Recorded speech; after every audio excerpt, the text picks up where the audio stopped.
दोस्तों, शब कदर और 27वीं की रात हमारे बहुत करीब है और शब कदर के बारे में इरशाद हुआ कि शब कदर की इबादत 70,000 शब की इबादतों से अफसल है। दोस्तों, इस वीडियो में मैं आपको 2 ऐसे अमल बताना चाहता हूं जो कि आपने 27वीं की रात को करने हैं।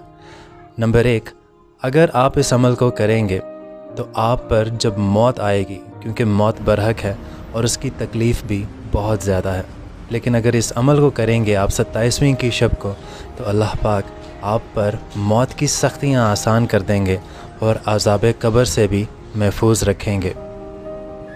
और दूसरा अमल मेरा उन दोस्त अहबाब के लिए है जिनके वालिदैन इस दुनिया से रुखसत हो चुके हैं या कोई एक इस दुनिया से जा चुका है। उस अमल के करने से अल्लाह पाक आपके वालिदैन के गुनाह माफ़ फरमा कर उन्हें मग़फ़िरत फरमाएगा और उनकी कब्र पर आज़ाब कम हो जाएगा।